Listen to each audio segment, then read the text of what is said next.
The Cuppa Podcast with Kat Wright. Hi Vicky, how are you doing? Yeah, I'm doing great. Thank you. How are you? Yeah, everything's chaotic. Like any other person in working in the music business, somewhat every Friday tends to be quite manic, you know, emails are pinging away, social media and all of that stuff. However, it's not been the case today as much as sadly the Queen's passed away. I noticed that this morning in my own inbox because I was doing the news stories this morning. It was just, I'm not sure if people are pushing releases back or if people are off today. I'm not totally sure what it is, but there's a lot less in the inbox this morning.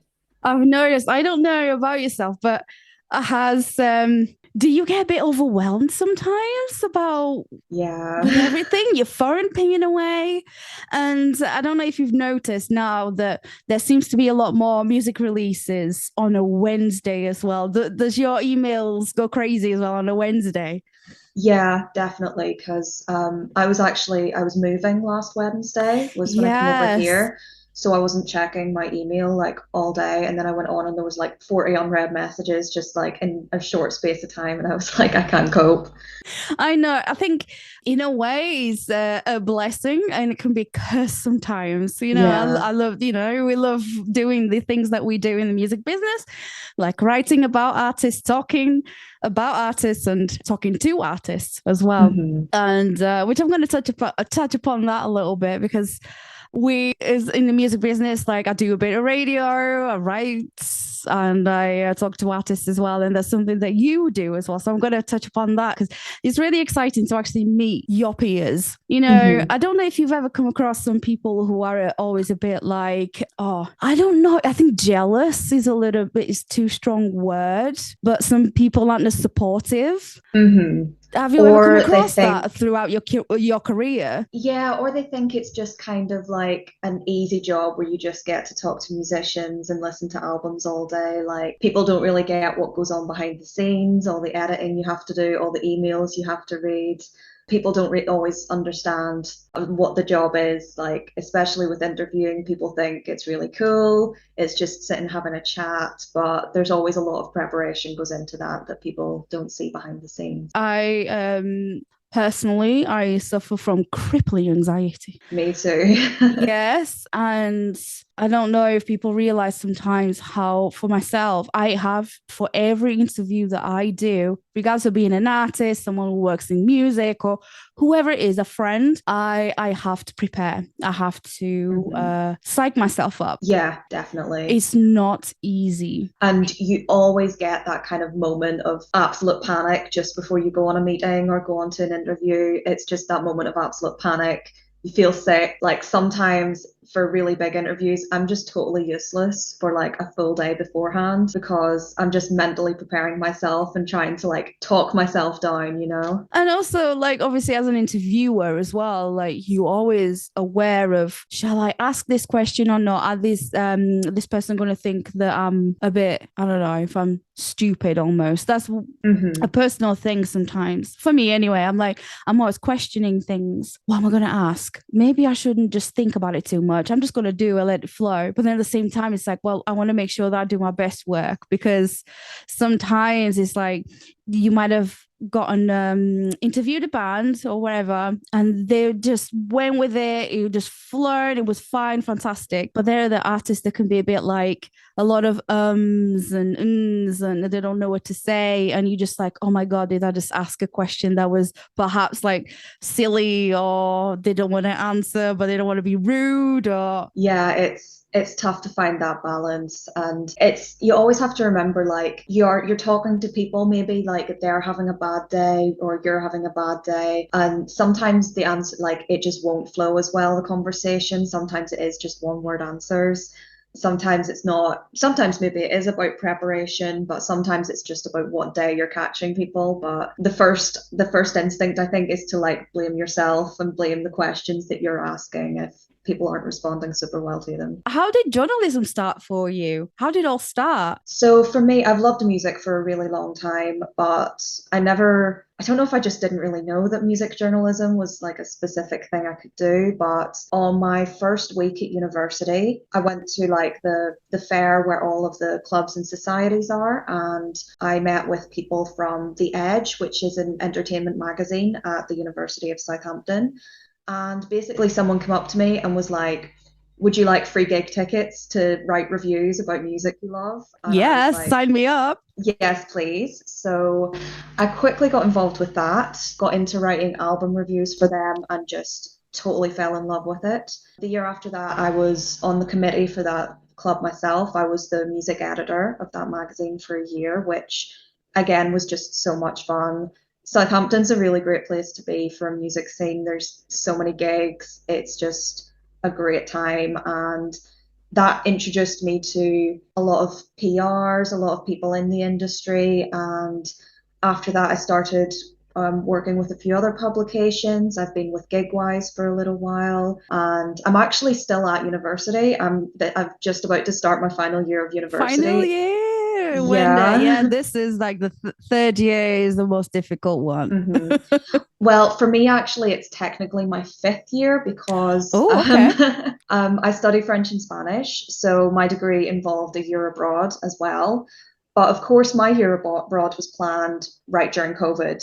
So that Oh, unfortunately got cancelled. oh, So that's so sad to hear. yeah, I ended up taking a year off university, going abroad the next year, and now I'm back for my final year. So technically my fifth year of university, even though most other people graduate in three, it's taking me a little bit longer. How was COVID for you? How was the whole lockdown thing? Was it really difficult? Did you get along okay? Or because people had different Yeah, experiences, didn't they? it was a strange one, especially because that hit in my second year of university. I was Yeah. really finding my stride. I was involved with this magazine, going to concerts all the time, and then suddenly Yes. there was nothing.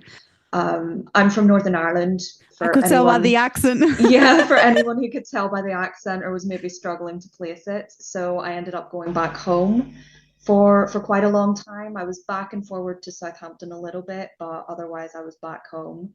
So it's got to the stage now. I've just arrived back in Southampton. This is really my first time living here in 2 years. So I'm running into people in the street that previously I'd been seeing every day and just hadn't seen in person for 2 years, which is absolutely crazy. So it was quite hard with that added distance between my friends at uni and being back home.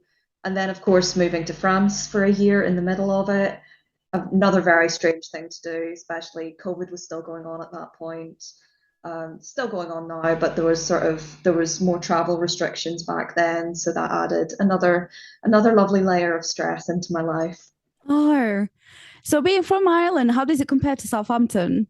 Like living in Um, the UK? Well, yeah, yeah, it's a strange one. in There's England. sometimes like I do really miss things about being from Ireland, being from Northern Ireland.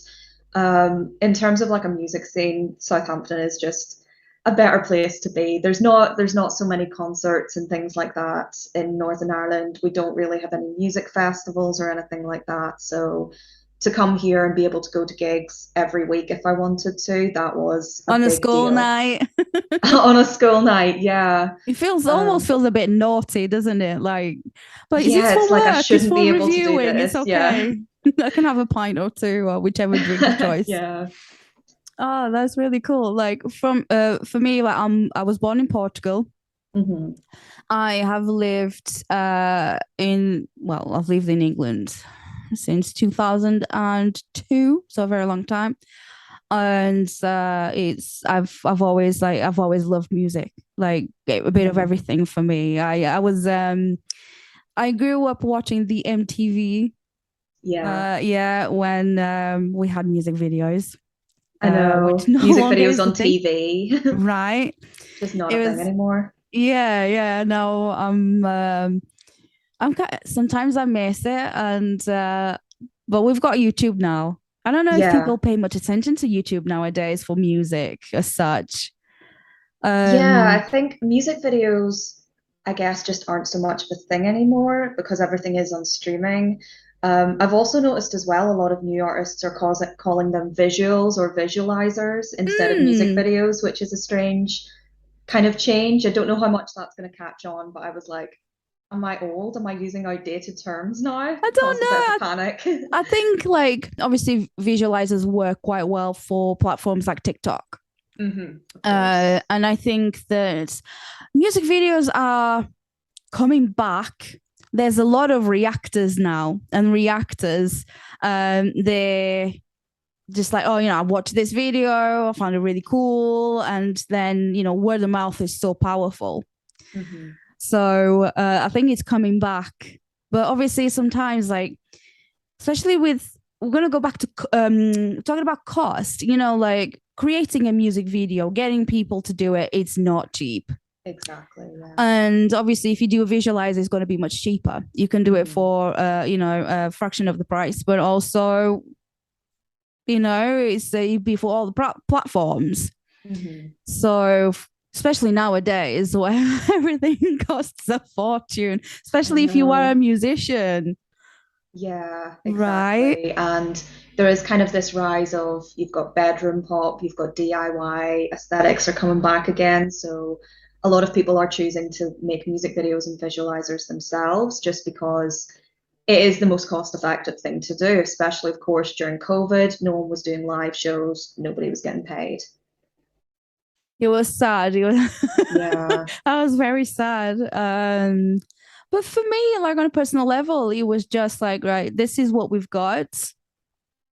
This is what we've got, and we're gonna just work with it. For Hmm. me, that's where I could concentrate on things that I've always wanted to do, like podcasting, where we chat to lots of different people, and doing radio and interviews and stuff like that. For me, it was just like, right, okay, I'm going to take something that's really bad and turn it into a really good thing.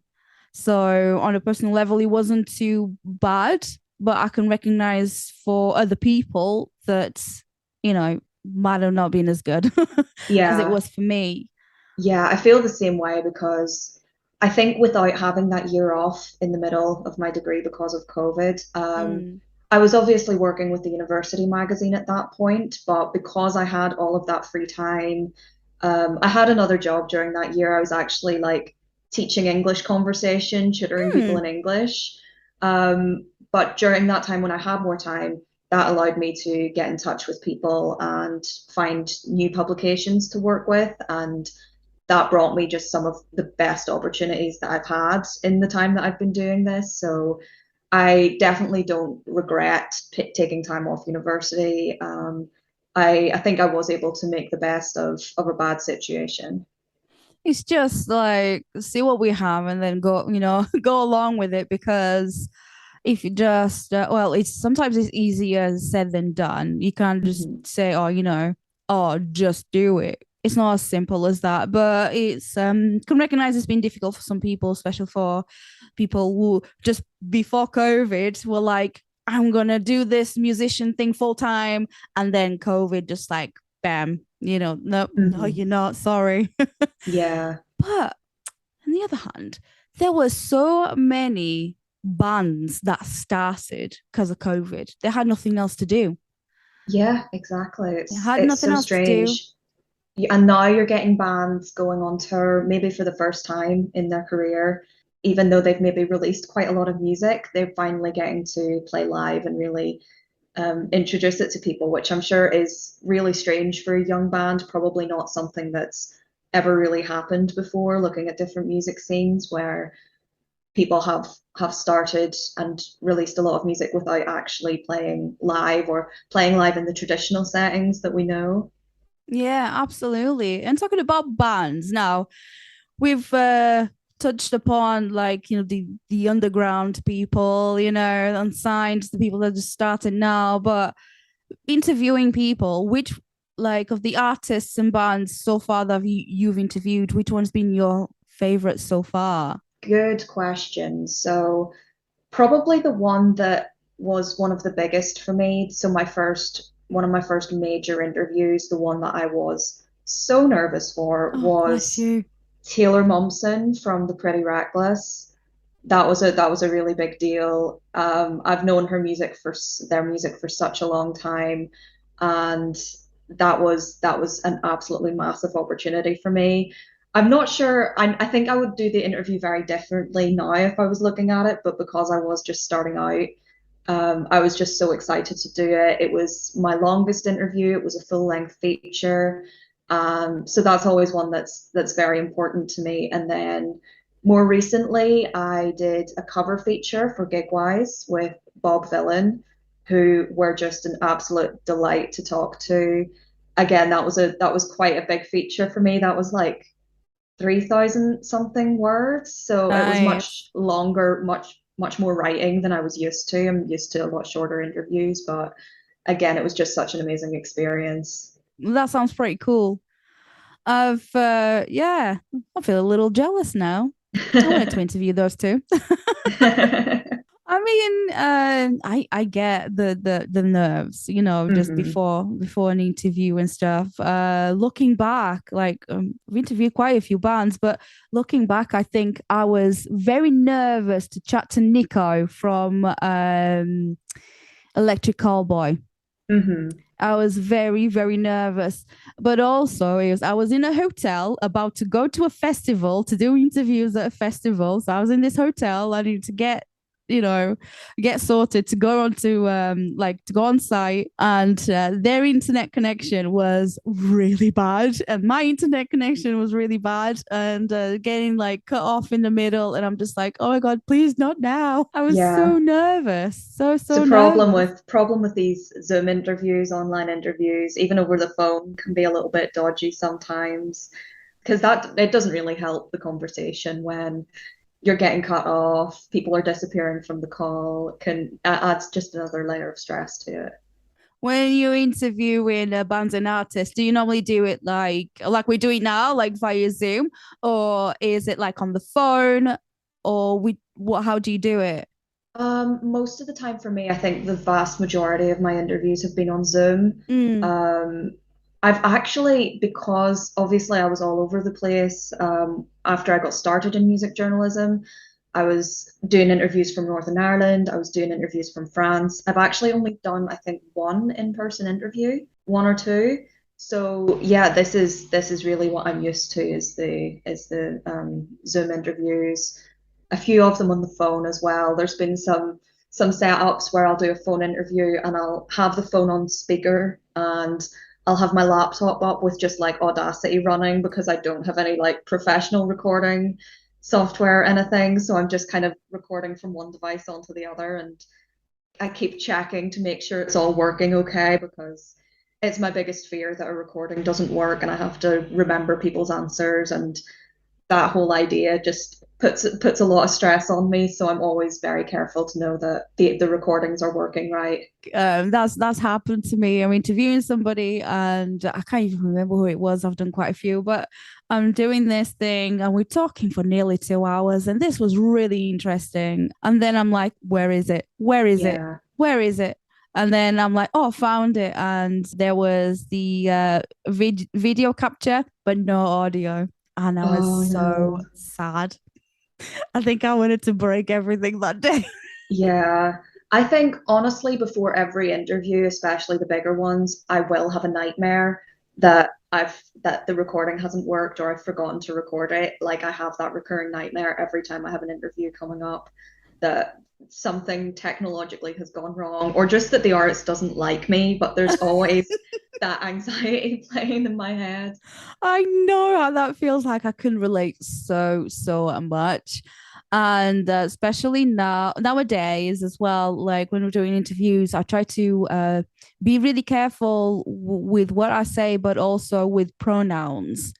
I Hmm. really don't like, because I don't I don't like when people like misgender me or whatever. But obviously, I'm not going to be like, I'm not going to talk to you anymore.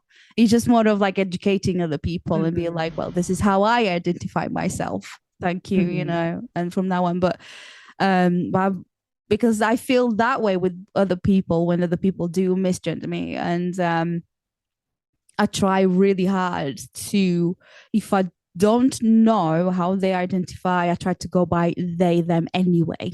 You know what I Yeah. mean? Because I think that's just I think it's just really important. Do you know what I mean? Yeah, I've definitely made a habit of doing that. You'll see on my Zoom that I've got my pronouns and my name.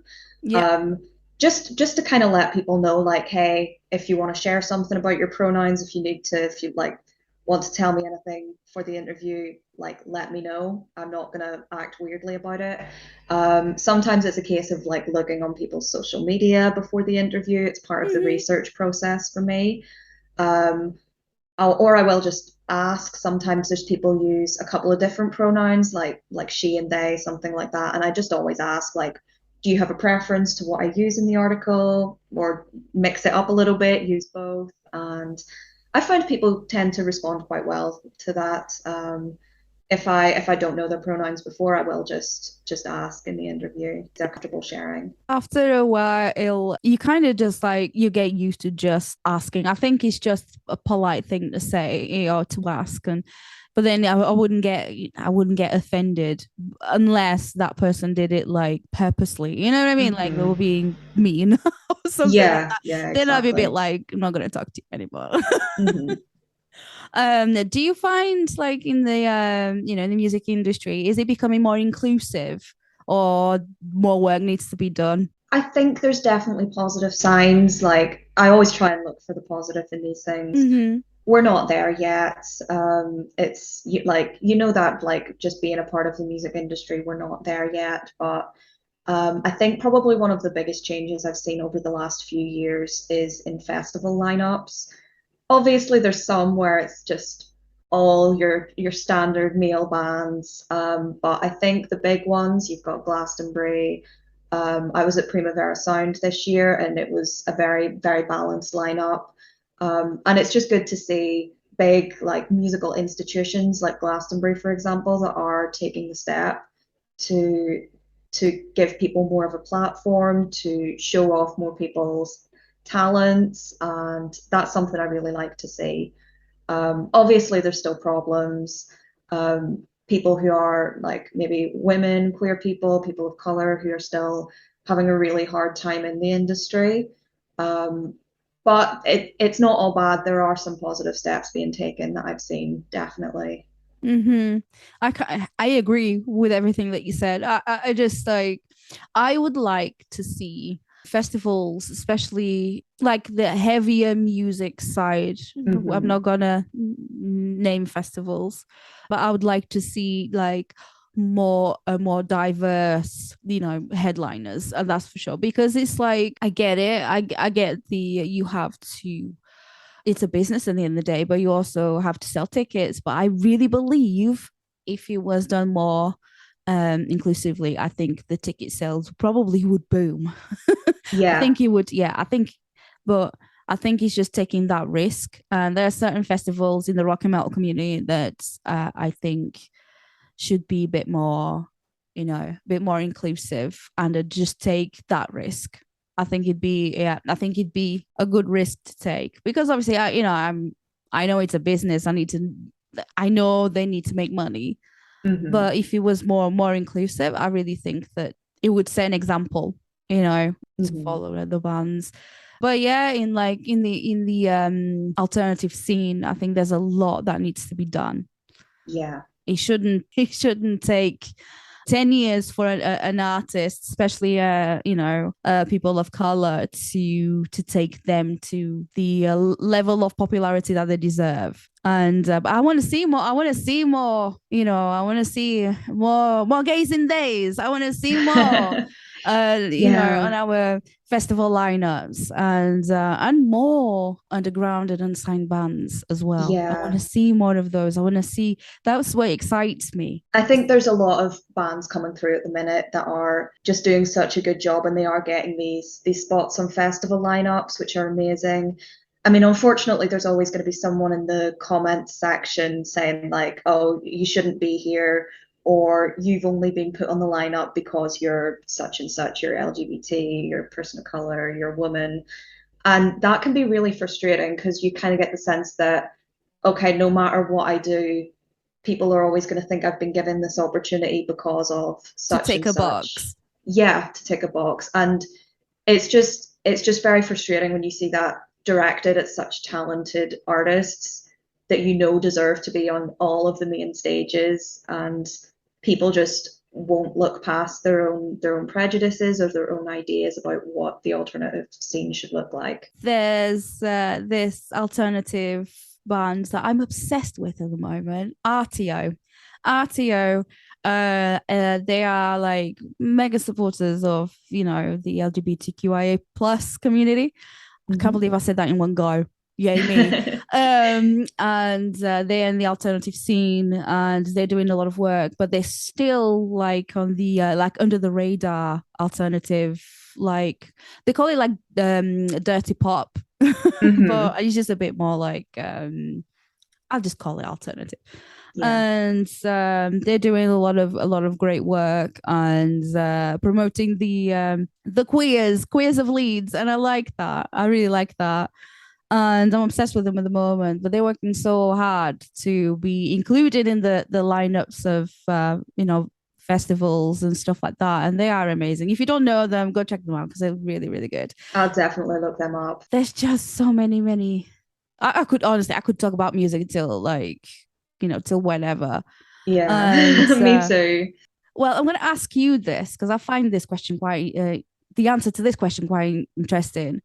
If you could, if you could come up with a festival, your festival, you had all the money in the world, who would be your like headliners? Three for Friday, Saturday, and Sunday. Who would those be?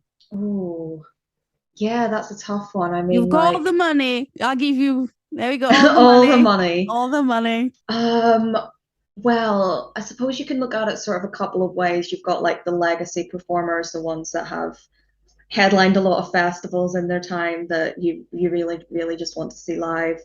For those, like my first loves in music were people like Joan Jett, Green Day, big love of mine.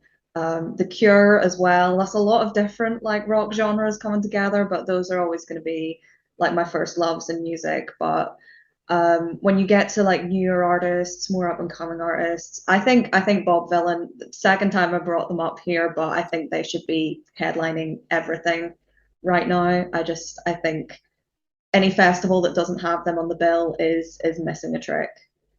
Mm-hmm. I agree. I mean, just I saw their tiny set on TV, Glastonbury, where they had Yeah. to play at like 3 o'clock in the morning. Hmm. I thought I was like, at first I was a bit like, why 3 o'clock in the morning? I was just thinking I'm having a self rant is what I call them. So I'm like, well, why that time? But then I'm thinking, if it was me, if I got asked to do this, I didn't care what time they put me on that stage. Just, do you know what I Yeah. mean? I'd go. I wouldn't care. I would just go like, oh, I'm going to give in this opportunity. I'm going to go. I'm going to be there, which was very, very good for them. Hmm. Absolutely. It's for me, I think it was just it's so hard. It's really, really hard, but it's just sometimes it's like I think to myself, who would be deserving to be, like headliners and stuff. But Hmm. I think like bands like the Pretty Reckless definitely would be a good headliner for a festival, Yeah, definitely. definitely. And then yeah, like bands such as a New Year's Day. Oh, I like New Year's Day. I actually interviewed a few members of that band a few years ago. That was How was great. that like? That was actually one of my only in-person interviews. Oh, Was with Nikki Misery and LP, their drummer. That was a lot of fun. And yeah, that was one of my only in-person interviews, and I had a lot of fun with that. And I got to see them. It was at the venue I was going to see them in. So I went to their show later that night. So that was a really, really good day for me. in this moment, and one of my favorite bands as well. So Hmm. definitely, I think they'd be like right up there. And other bands like that we've got currently, like Nova Twins, Nova Twins, definitely. yeah. I just bought tickets to see them in February, March. I can't remember. Sometime next year, Yeah, yeah. I've completely lost the run of myself with gig tickets. I just got so excited to be back in England where there's concerts happening all the time. So I just like all of my student finance just on concert tickets. It's I okay. got We really won't tell excited. anyone. We'll delete this bit. Yeah, cut that We'll cut out. this out. It's fine. Oh gosh, I know. Like it's it's always like, oh, there's this gig, and I'm like, oh, can I afford it? Credit card's fine. I'll cry about it Mhm. later. But then I'm just like, oh no, I can't do it. And there's just so many to choose. And what I do is, if I'm not working that gig, if I'm not sort of like interviewing anyone, Mhm. then I will buy a ticket. If Yeah, I'm gonna go to to work or to talk with somebody, bands or whatever, I'll most likely will get on the guest list. But if I'm not working, if it's just for leisure, I will buy a ticket. I will make sure that I'll buy a yeah. ticket. I'm not one of those people like, get me on the guest list. Like, Yeah, not exactly. You do working, need so to why you would I need to ask? like at least be writing a review or something. I know that. Yeah. I am lucky though that again the Southampton music scene, we've got so many gorgeous small independent venues where the tickets are just so cheap. Like seeing artists that are quite big, like for example, Youngblood is playing in October, and he's playing like arenas and things like that, but he's doing like a live intimate outdoor show, and it was literally like 15 quid. And so the tickets are cheap, thankfully. And also because you're buying them directly from the venue, you're Mm. not getting stuck with like £10 booking fees, Oh administration my fees. God, don't get me started on that. Like, It's crazy. existing fee, Yeah, venue fee, and this and that and the other. And then you're going to go and pay like £7.50 for a pint of Coca-Cola. yeah, And it was just like, maybe I should have like drank alcohol instead. And I think that might have been cheaper. It's crazy. It is. But hmm, Youngblood, I went to see them at album launch. Yeah, it was an album launch where they did like intimate shows, and it was like I went as a punter, and it was like £10 a ticket, and I'm like, hmm, okay, I'm gonna get it. It's fine, cool, we'll do it. And it was well, for me it was kind of a surreal experience, and I'll tell you why. Now, I'm 36 years old, hmm, and all the people that were there, they were more or less my age, had their kids with them. yeah, And I'm like, okay, right. I'm looking around and I'm thinking, okay, I feel a little bit out of place, but that's cool. That's cool. That's fine. Because obviously, Youngblood, their music is catered to like younger people, like the younger yeah. generation. I get it. So I'm like, okay, so I'm going to join the queue. And then there was these people like kind of like looking at me like, are you lost, love? And they're like, yeah, I'm off to see Youngblood. Okay. And then they're just like, okay, fair enough. And then there's this venue. We call it like Beckett's. So it is, you've got the stage, and then you've got obviously like where the audience is, and then you've got some steps, and then you've got like a little balcony on the upper floor, but it's just tiny. It's a very, very tiny little balcony. So I'm like there just watching everyone, and then seeing more kids come in and come in. And then it was just like when Youngblood was singing about he was singing Weird, I think. Hmm. And then I'm trying to think what songs they did, but one thing that comes to my mind is Mars as Yeah. well, singing that, and then the acoustic version. And I saw these kids just crying their eyes out. They were feeling the music, and I'm like, oh my God, I'm a very emotional person as is. I'm like, oh my God, they're crying. And I'm Yeah. just like proper like tears, just like everything. I'll cry with everyone, and just like the atmosphere was just crazy. The Hmm. environment was just electrifying. And then when the next song, it was a bit more upbeat, and can't remember what it was now, which is bugging me. It was very upbeat, whatever. And then Youngblood goes and says, we're gonna do like wall of death. Go on, split into two, blah, I want to see all in a minute. And these kids are like, okay, let's go. And then like there's like a gap in the middle, all like these kids just squashed from one place to another. And then when he's like, 1, 2, 3, go, and everyone does like just it was adorable, but it Yeah. was kind of scary at the same time. Yeah, it's like you feel you need to protect the people in the audience because it is quite a young fan base. I had a similar experience because I saw Youngblood again. It was one of those like intimate acoustic shows for an EP, I think. And it was one of the like kindest mosh pits I've been in. I've been in some rough ones in my time, but Same. this one was like someone would like sort of take the reins and go like, okay, everyone into a circle. Is everyone okay? Everyone okay with being in a mosh pit? Okay, go. And it was quite nice, especially when it is like a younger fan base. If I had been in a mosh pit at that age, I would have freaked out. So it's nice that it had that environment that everyone was looking after each other. It was because I think back to when I was like maybe, I don't know, 13, 14 years old, 15. If I was like in a mosh pit like that, I'd be like, no, no, no, no, no, Yeah. no, run away. No way, I'm not doing this. But nowadays I think people are just a bit more kinder. Hmm. A lot more kinder. I was like talking about mosh pits actually. I was at the this is quite scary to think about it, but Download Festival 2007, 2008. Hmm. One of the it was a long time ago now. There was a like a Guinness record thing. It was Devil Driver. So Devil Driver, they did like the biggest like mosh pit or whatever, Oh and wow. Wall of Death. And I was right in the middle thinking, okay, okay, this is for to break a record. I'm gonna give it a go. And then when everyone started going around, because you were going around the tent, they were in this, one of the tents and going around, the thing was massive. And I'm like, oh my God. Okay, no, I changed my mind. Too late. Ugh, everyone just like went around, around, around. It was crazy. But to be a part of that as well, I was like, I thought it was pretty cool when I thought about Hmm. it. But at the time, I was scared. I was just Yeah. like so, so bad, like hungover, hungry day. Yeah, just general festival vibes. I love festivals. Always have been. Hmm. Always done.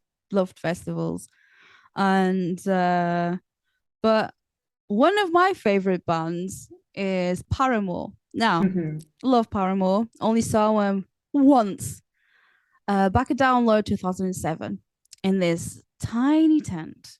Like when the most like underground and unsigned bands, um, or just bands that got just signed up by indie labels, etc., start off, and it was tiny. They were playing at like lunchtime, and I was like, "Oh, I'm gonna go see this band," and I was like, I loved it. I loved it. From then on, I've been following their career to now, and then just like huge Yeah. now.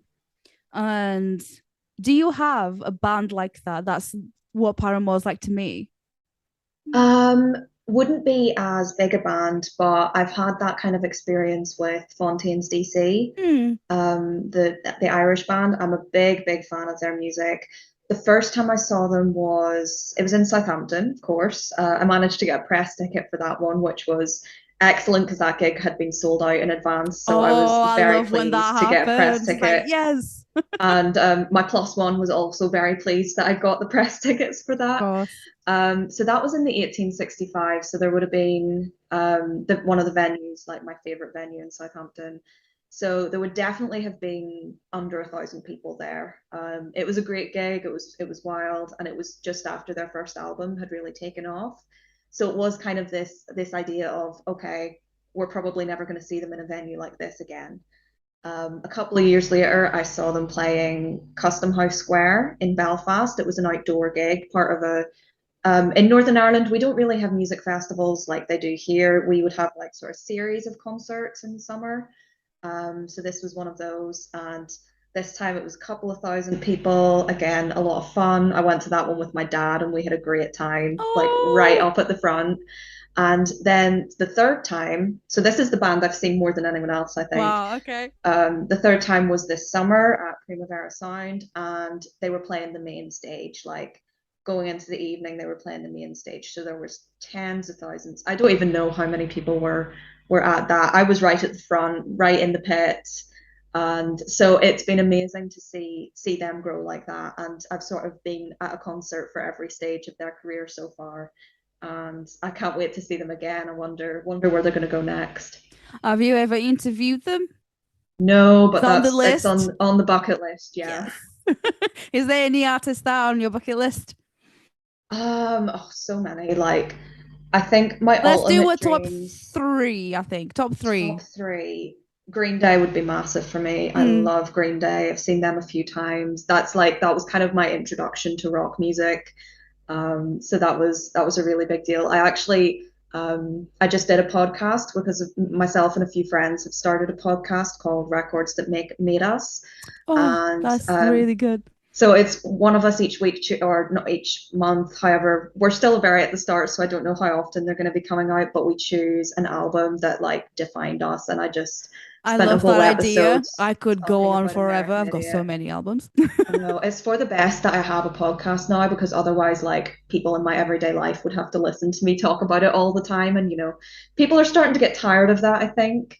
No, it's all in So your head, trust me. It's all in your head. It's no, I if people were like, I don't want to hate you anymore, they'd tell you about it. You know how people are Mhm. like, especially, Yeah, in the realms of the social media. yeah. Um they tell you, but sometimes, most of the time, it's in our heads because sometimes we just feel Mhm. so insecure about ourselves and about our skill. Yeah, especially when you start talking really excitedly about something that you're really passionate about, and you're like, oh, wait, people don't care about this. Do people want to hear this? But I mean, personally, I love to hear people talking about things they're passionate about, even if I know nothing about it. Like, I know nothing about most things. I have like very specific skills, but I just love hearing people talk about things they're excited about. I think it's the best thing. So we've got Green Day on the list. Green Day are on the list. The Cure would also The probably be Cure. on the list. They're amazing. Who would the third be? Yeah, Joan Jett might be up there as well. I think Yeah. she's amazing. The closest I got was transcribing someone else's interview with Joan Jett. It might be the That's the closest. closest. It might be Not the too closest I ever bad. get, but I was just happy to do that. Not too bad. Trust me, not Yeah. too bad.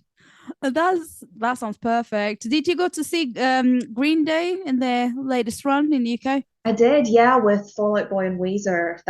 It was one of those things. I'd bought the tickets for that show in 2019, Same. and it didn't happen until 2022. But I actually caught COVID at that gig. I had Oh no. avoided COVID the whole time, and I got it at that gig. But like, it was actually all right at that point. I'd done a lot of traveling for concerts in May and June, and that was the very last thing I had planned. So my body really held out until the very end, and then was just like, right, it's time for COVID. You need to get this over with. So I tested Hopefully it wasn't positive when I got too back bad. home. No, it wasn't too bad. I guess I think the worst thing about it was that I was back home, so I was living with my parents, and I Mhm. was trying not to give it to them. So I was in my room, just in my room for about a week.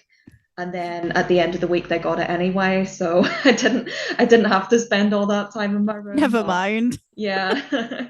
Hopefully they didn't get it too badly. No, we were all really okay. We were Oh, just that's staying good. inside. I had a lot of different symptoms, but none of them were too bad, so Oh, it was fine. yeah, But that's okay then. probably worth it to see that Green Day gig. I think it was really, really good.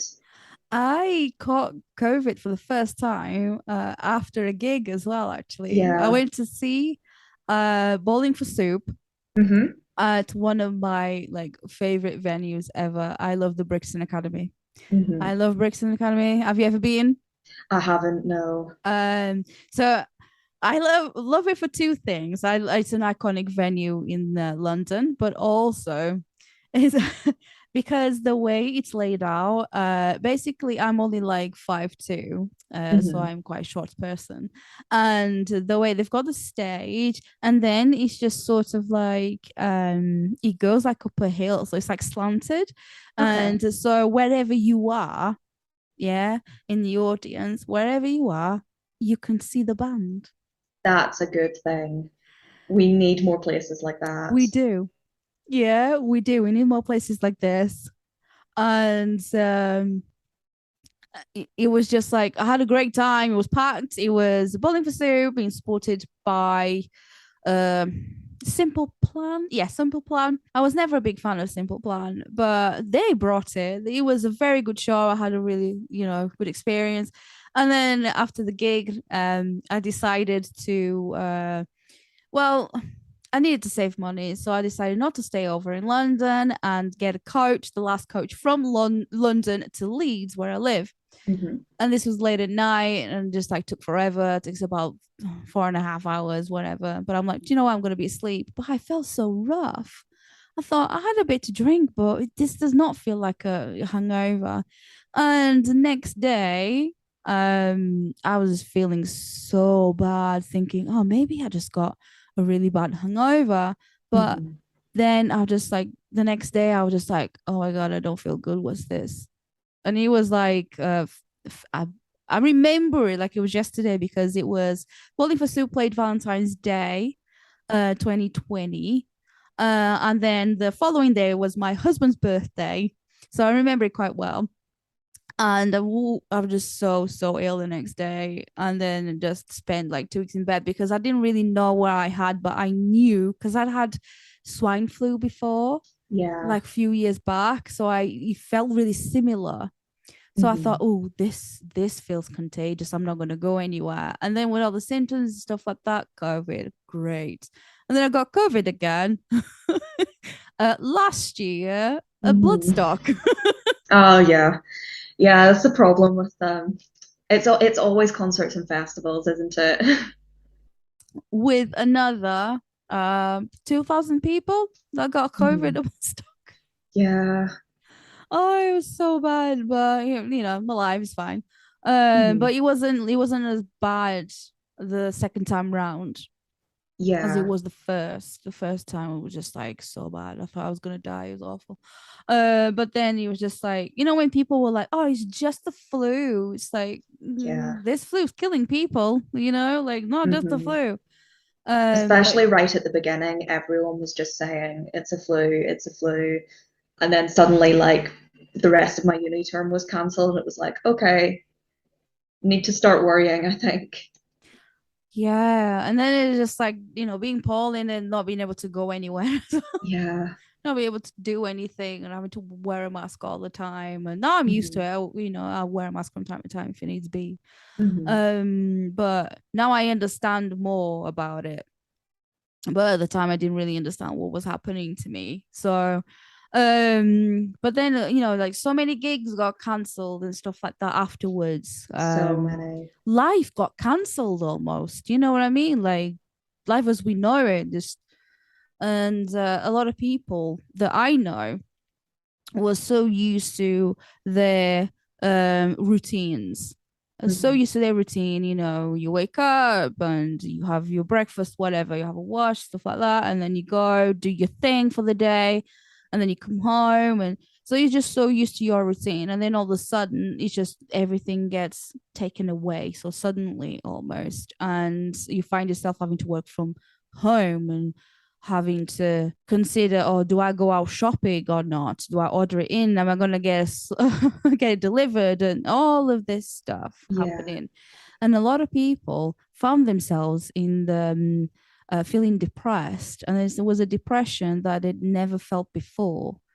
Um, and he was recognizing that maybe these people have felt that depression before, but they would have kept their minds focused on something else. And then now Hmm. they don't have, well, then they didn't have anything to do really. And it's like, oh my God, this is what it feels like, you know? Yeah. It was a sad time for a lot of people. Hmm. But like I said, for myself, it was just like I'm just gonna take this and go along with it. And here I am. Here we are. Yeah. It's fine. Yeah, I was just really trying to make the best of it. And it wasn't possible to make the best of it. I think we've all had, because it was such a long period of time, like anyone who was totally productive and having a great time throughout lockdown, I'm not sure if those people actually exist. I think we all had times where we just couldn't make the best of it, or it was just getting really hard. especially because it was such a long period of time. It's impossible to stay motivated and stay positive when you're stuck inside for that length of time. Mm, absolutely, especially when you're just so used to being out there and doing stuff. You Yeah. know, uh, I don't know, like having going out to work rather than having your work with you 24/7. It's very hard to escape it at that point. Mm-hmm. Yeah, for me it was uni classes. Yeah, yeah, I you were really uni. hated online classes. I just couldn't focus on them at all. It was just so easy to open up a new tab and look at something else that I found it very, very hard to focus on classes. So I was quite glad when we were back in person. Like I said, I was living in France. I was studying there, and we had in-person classes. So I was definitely grateful for that because I lived in this tiny little student accommodation room. So if I'd had to stay in there all the time and do my classes online, I would have found that really hard. Mm. So you see, you were in France. How does that compare to living in Southampton? Again, like Mm. I love Southampton so much because like my friends are here, we've got the music scene Of here. course. So moving to France, totally different experience. There was a bit of a music scene. I actually spent my year, we had a research project to do, and I had thought to myself, I spend a lot of time talking to bands and talking about music. How can I get graded for this? So I ended Mm. up doing a study on the use of French and the use of English in alternative music in Toulouse, where I was living. Nice. Okay, that sounds really interesting. Yeah, and I thought for a long time throughout the year, I was like, I've chosen something too niche. This is going to be impossible. But as soon as I put out, just in a few Facebook groups for the city, for the live music scene, I said, hey, I'd like to talk to some bands, some musicians about what language you use and your attitudes towards French and English in your music.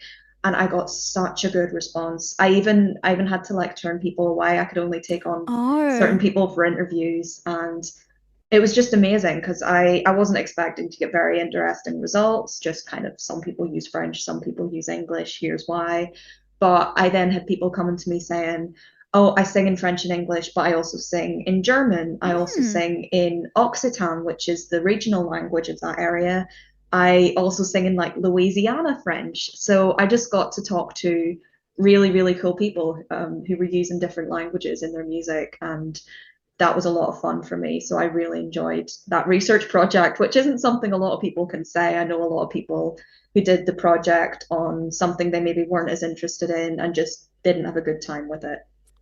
I think when it comes to stuff like that, you have to be really passionate about the subject that you're going to be talking about. Because if Mm-hmm. you're just doing it because you feel, all right, I'm going to do this to get the to pass. You know Yeah. what I mean? To pass or get the the marks that I need. But then if you just you're not going to be happy with it because you're gonna criticize it more Mm-hmm. if you're just not Yeah. happy with it. When it comes to languages and music, I love when artists sing in their native language. I Yeah. love that. I again one of my favorite bands as well is Lacuna Coil and they're Italian, so I love it when they sing in Italian, because I think it just shows that originality and authenticity. It's just like when they sing in their own language, it feels like almost cathartic. I don't know, it just sounds so good. And yeah, I love that. I love when artists do that as well. Because obviously, English, it is one of the universal languages, but Mm-hmm. when it comes to music, I love that. And even if I don't know the language, I'll maybe because I just like it, but I go out of my way to find out what they're singing about. Yeah, that's what I really wanted to get to the bottom of. Like, are people choosing to sing in English because it is maybe a more commercial language, you're going to reach more people True, that yeah. way? Or are people choosing to sing in their native language, which is kind of going against the norm of a lot of music genres? And kind of adding the fact that it was alternative music, there was a lot of punk music. It's like, how does that feed into it?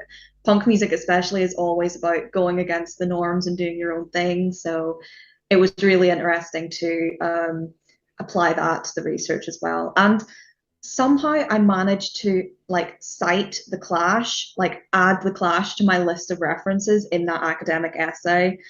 And I just thought that was the coolest thing, like all of these like academic papers and journals, and then I cite a couple of Clash songs.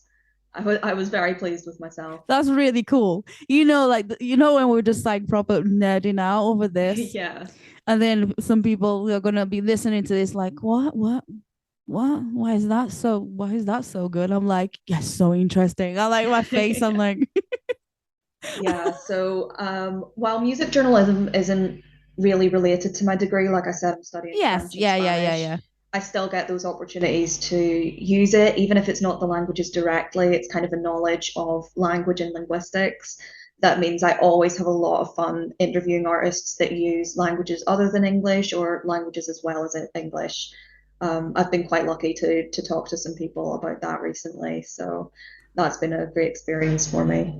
And it's also like the band's appreciated so much more, Mhm. and there's just like you I don't know. I think it's just that bond, that special bond as well. When you are Mhm. interviewing someone and you've gone out of your way to interview them in their native language, where you could have just done in your own mother tongue. Mhm. Um, but I find that so interesting, so Mhm. interesting. Uh, there's so many bands out there that they, despite being from other countries, they sing in English. But the only one that comes to mind that was like, hugely popular is Rammstein. Yeah, of They sing in course. their own language. Now, I don't know a lot of German.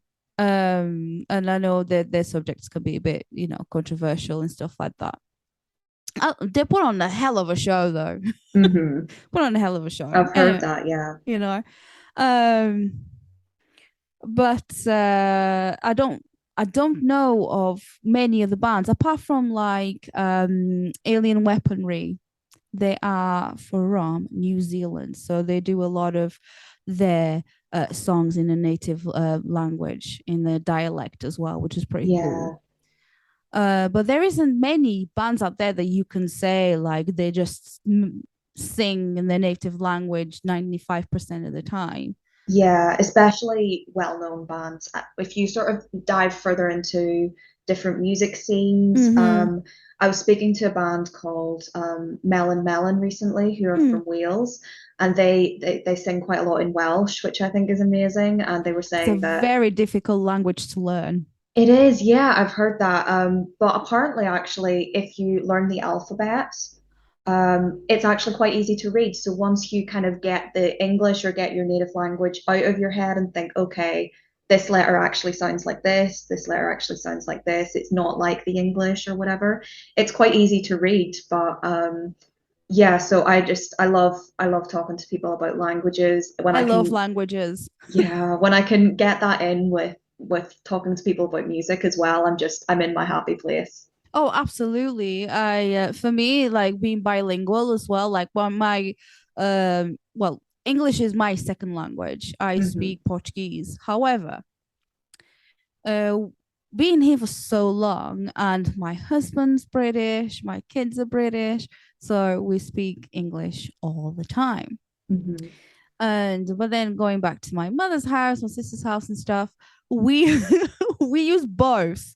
So when we're Yeah. using both languages and just gets mixed up in there, like it's just a bit of English, a bit of Portuguese, and even some Spanish thrown in there. And it gets a bit weird. But we're just so used to it now that when I went back home, when I went to Lisbon to visit, I found it really difficult to speak my language full Yeah. time, to just switch like that. I found it so difficult. Hmm. Yeah, definitely. When I was coming back and forward from France, I mean, I was only in France for a year, so it's not the same level, though Of my course. French definitely did improve a lot in that time. It really makes a difference living in a country. But I would really find it hard to like switch off certain things when I came back home to visit. Like if someone, for example, held a door open for me, I was so used to saying like merci, Mm-hmm. or like s'il vous plaît for different things that I Mm-hmm. was actually that kind of small talk, that kind of everyday stuff, I found really hard to switch back into English. I would just keep automatically going for the French and then looking absolutely ridiculous. A lot of people say that French people are rude. What's your experience? I definitely didn't find that in my time. I obviously hear that a lot. Like that's kind of one of the first things people say to me when I'm talking about France. But I think it's more of like a big city thing. I think maybe places like Paris, you're going to find that. But if you go to the smaller cities, everyone was really nice to me. Oh, that's good. I discovered that the best way to get French conversation, to meet French people, is to go to a rock concert or like a rock venue wearing an Idols t-shirt because I had so many people coming up to me being like, I love Really? that band. Yeah, that was like one of my most successful ways of meeting French people was to just wear an Idols t-shirt in this rock bar I used to go to a few gigs at. Another thing I did, what I call my high stakes conversation Yeah. practice, was I got some tattoos when I was over there as well. Oh, okay. What did you Which, get? so you can probably see a few of them here. This was one of them. I got it done a flash day when I was over there, and this one as Yeah, well. yeah, My yeah. flowers. This is actually the Toulouse violet, so it's the Oh, okay. flower Yeah, that's yeah. very specific to the city, and That's that so was that cute. was a big deal because I organized the appointment, I told the artist my ideas, I did the whole appointment in French. So that was a really big way to like boost my I confidence. But bet. in all of those experiences, people were really nice, people were really kind that I was speaking to. I To guess it them just and kind of yeah. depends where you are, whether the whole people being rude stereotype holds up or Yeah. not. My experience is like when it comes to language, is that well, when I was at school, they teach you English. It's just one of those that they teach you stuff like that, but it's more of the American English, you Hmm. know, garbage rather than rubbish, that sort of thing. And but obviously, I was really good at school, and I thought, I'm moving to England. Oh, I've got this. And then you move to England, it's like I don't have this. Yeah, it's a big difference. It's like, and I thought I was like, I've already moved a couple of times from Northern Ireland to Southampton. Like, I'll be absolutely fine moving to another country. But when I got there, it was definitely a wake up call. Even with like the language barrier, I discovered very quickly that hearing French and hearing French behind a mask is very different Oh God, because yeah. masks were still compulsory, Mm. and you do rely a lot on being able to see people's mouths moving. So that was quite something I found quite difficult when I went over there. But just in general, I think moving to another country is really, really hard. Like It I'm glad I is. did it, but definitely it's not an easy thing to do. It's so difficult. It's Hmm. so hard. But also, like for me, watching like movies that were set in in London, stuff like that, thinking it was all glamorous and oh my Hmm. God, it's so good and whatever. And then actually touching down and the airport, Heathrow Airport was a bit like, especially in the early 2000s, a bit weird and smelt funny. When people Hmm. could smoke indoors Yeah. and you got that waft of just cigarette smoke. It was horrible. And then you go outside, and I lived in Tottenham at the time, and going to this place and thinking, oh my God, this is weird. Yeah. And I'm from a very small place in Portugal, so we used to lead quite a rural life. Hmm. Very small, yeah, yeah, small village and whatever, like population, probably 5,000 people. I go to a city when there's like 20 million, and it's just Yeah. like, oh my God. And I was like 17 at the time as well. So, and thinking, oh, I've learned English, I've got this, and then not even being able to, to order McDonald's or whatever. It was Hmm. so difficult. So I get it. In a way, Hmm. I do get it. Yeah. Yeah. And it's something that if you haven't done it, you don't really get because I had so Mm. many people. The first week I was there when I was just like crying all the time, people that would be like, "Oh, but it's just like a holiday. Like it's just like you're on holiday. You must be having such a good time." And I was like, nobody talked to me for a couple of weeks. I do not want to hear it. Mm. It's not like a holiday. It's not like a holiday. No.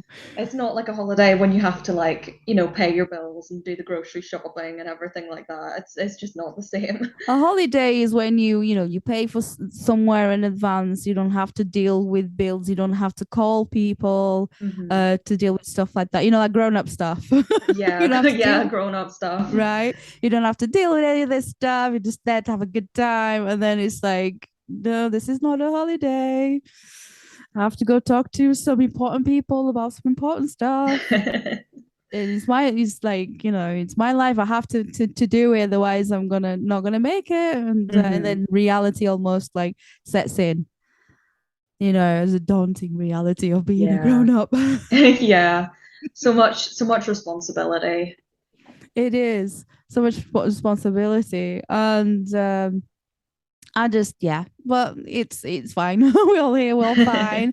uh what are you working on? What's this year? Like you started out, uni again. Yeah. Yeah, that's the thing. I think I mean, like music journalism probably should calm down a little bit for me, whether it will or not, because I am doing this degree. So whether I'm actually going to have as much time, but I'm planning on having as much time. Because I've started writing for a few other publications. I've got some interviews that are going to be coming out quite soon, I think. I don't have any exact Ooh, dates, that's but so exciting. it's exciting. I've been working quite hard over the summer writing different things, so I'm really excited for those to come out. And I just want to keep going, like writing album reviews, doing interviews when I can, going to concerts all the time, and hopefully having time to finish my degree and all of that. It sounds like a busy year. Yeah, yeah, Gonna I'm be a very, expecting very it to be busy a busy year. year. What would be your dream job? I don't have like a dream publication or anything in mind. I think there's just so many great ones in the UK that I would be so happy to work with. Um, I'm not sure, maybe like an actual like editor job, something like that, or just being able to freelance and do this for a living. I work very well with the kind of work from home, flexible setup that works Yes. very well for me. So a freelance job would be amazing. Or I can just like, have a cup of tea, listen to your Exactly, yeah, whenever I music. want. Do you prefer coffee or tea? Tea, definitely, Tea? got the tea today. And Yeah. actually, when I was living in France, I had to take tea with me because you couldn't just buy a box of Yorkshire tea bags. That just didn't exist in the shops. So I always packed it and brought it with me and like counted out the tea bags to make sure I had enough to last me until I was next at home. How do you take your tea? A little bit of milk, a little bit of sugar, and Mm, always Yorkshire tea mm, or Suki tea is another very good one. I don't know how much they have that in England because it's made in Belfast, mm. but Suki tea is very, very nice. So I would recommend that as well. I prefer coffee. I've I never prefer gotten coffee. into coffee. I think it's one of those things you kind of have to like adjust to. Like you start drinking it and it's kind of horrible at the start, so you have to sort of make yourself drink it. And I just don't have the commitment for that just yet. I always thought because I'm Portuguese and Portuguese people are really into their coffee. Uh-huh. I don't know if you've ever been to Portugal before, but there's I haven't. cafes everywhere. Yeah. It's just almost like France. If you go Yeah. to like Paris or wherever, there's always like cafes. Yeah. Everywhere. You know, so it is very much like that back in Lisbon. And so there's cafes and stuff like that. So you'd have like, I don't know, by the end of the day, you probably have like 10 espressos or whatever. Hmm. So I've always loved coffee, but when it comes to tea, I love my herbal teas. Uh-huh. Yeah, herbal stuff for me. Turmeric tea, green tea. Like if it sounds weird, I'm gonna try it. Yeah. But no fruity teas. No, not a fan. I'd be probably more into fruity teas than herbal teas, but I like just your standard breakfast brew is the best, I think. Yeah, my coffee is just black. I don't take it with anything else. Hmm. I'm one of those. Just pure coffee, pure Just caffeine. yeah. I like my coffee just like my metal black.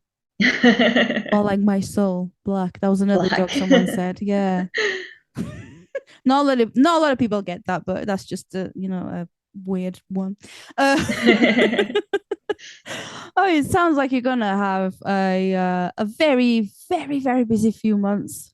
Yeah, I'm ready for it. Oh, it all sounds very, very exciting. Now, if I was to go to Southampton to a music venue, which one would you recommend? My ultimate favorite is the 1865.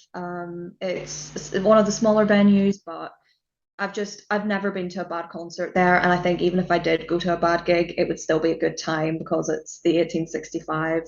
An absolute classic though is the Joiners. It's been on the go for I think it's its 55th anniversary this year. Wow. Um, Everyone has played the Joiners.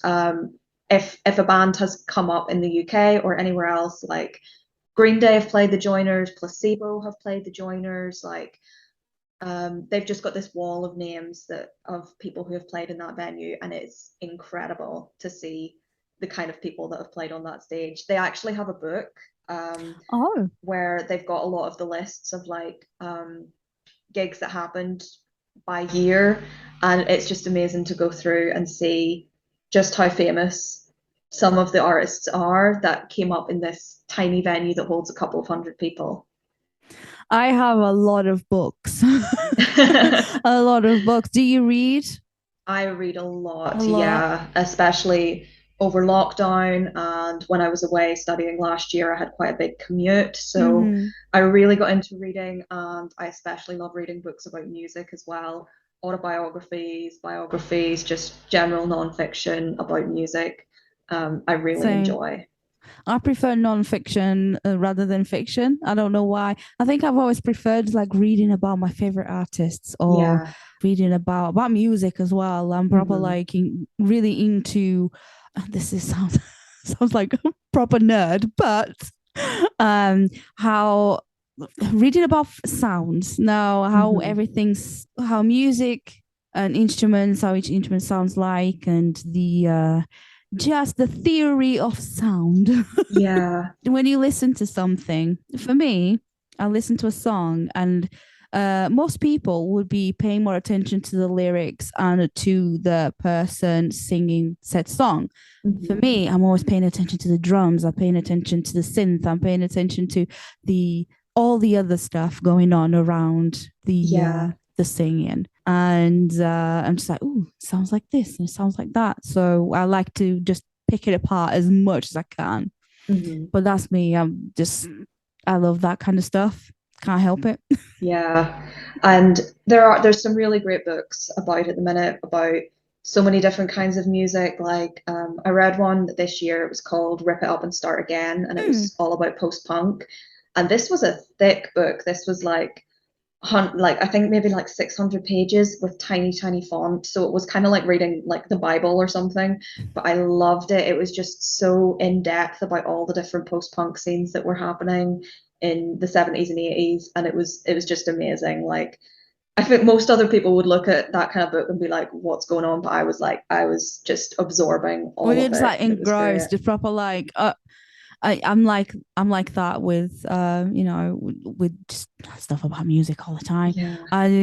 I like watching documentaries about music as well. Hmm. And like serial killers. I don't know why, but Yeah. anything like that, like serial Yeah. killers. And I don't know, people fascinate me. I can't Yeah. help it. People just fascinate me. Either they do bad things or good things. Hmm. Um, but I was watching that Woodstock 99. Yeah, I With haven't seen it yet myself, but I've seen a lot about it. yeah. Don't you, it gets on my nerves when people watch something and they go on social media, this and this and this and this. I'm like, damn, man, you just spoil it for me. I was gonna Yeah. watch that tonight. I was gonna Yeah. watch it now. I don't want to watch it anymore. Like you just told me what happens. But that was a really good watch. I Hmm. definitely give that a watch. If you're into festivals and stuff like that, because it was carnage. Yeah. Absolute carnage. And I've always had like good experiences at festivals, apart from like the riot of Download Festival one year when I was Hmm. camping and people like setting fire to tents and going a little crazy, and I felt a bit scared. Yeah. But to be honest, since then I've not really stayed. I always go hotel. Yeah, definitely. I'm not a camping person. I just don't do well in like the outdoors. I'd definitely Yeah, rather a hotel. I Though hate you have to, mosquitoes and with most of like festivals and stuff, you have to book so far in advance, or you will be paying a fortune for a place to stay. as soon as I left download this year, I'm kind of losing like track of the years now. Yeah, this year as soon I booked my hotel straight away. I'm like, no, I'm booking my Hmm. hotel and then getting my tickets and stuff like that. Hmm. Um, I love going to festivals as a, just as a punter because doing media at festivals can be a bit like I don't know, anxiety inducing. Yeah. I'd say, you just like you got your schedule and you running after this artist, like, can you talk to me, please? And at this time, and they're like, no, I'm busy, and it's like, oh my god, okay. Hmm. Um, but it can be a bit like so. Yeah, last last download for me was like it was mental. Yeah. It was really good. I want to open like I'm open to go and try other festivals. Something a bit more indie. You know what I mean? Yeah. Rather than just be more the like metal, whatever. I been to Glastonbury once. I was working. It was when it Hmm. was the oh god, when they had a really, really bad flood. And I was working with a friend, like we had this burger van. So we had to go from one side to another. We had this like this little boat. We had a little boat, so we were like Yeah. rowing from one side to the other. Oh no. We like getting like food from one side to the other. It's like, no, just abandon ship. It's just like, Yeah. no, this is just not worth it. It's just like, let's just go. That was just too much. No. But I'd like to try other festivals rather than the usual ones, the downloads, the Bloodstocks and the Hellfest, FAC and that sort of thing. I'd like Hmm. to try other ones. Yeah, I'd like to get more into the festivals in the UK.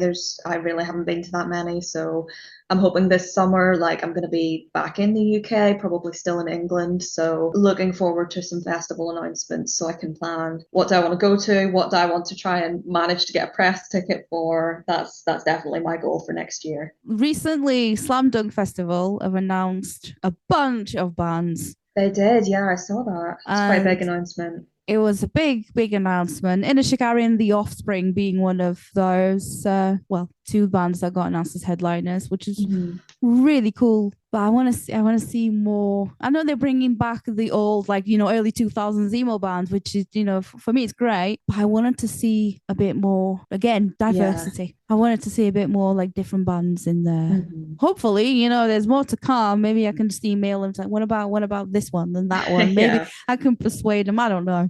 I don't know if that would ever work. So it seems like you're gonna be very, very busy in these next coming months. Are you thinking about staying put in Southampton, or after you finish your course, are you thinking about perhaps just moving back to Ireland, or? I think I'll stay here for a while. There's also always the possibility of moving to London. That's kind of where everything's Ooh, happening, but London kind of scares me. I'm from a very small town, like in the country in Northern Ireland, so London still kind of scares me. it But is scary. yeah, Southampton is definitely the right size for me. I'm really happy here at the moment. So if I get the chance to stay here after I graduate, I would be very pleased with that. Yeah, before I let you go, have you got any gigs that you're going to? And Oh, then, oh, so many. I think yeah, I've got oh, that's good. eight coming up before the end of the year that I've just the ones that I've booked tickets for. So I'm going to see Just Mustard next week at the Loft in Southampton. I'm seeing Projector,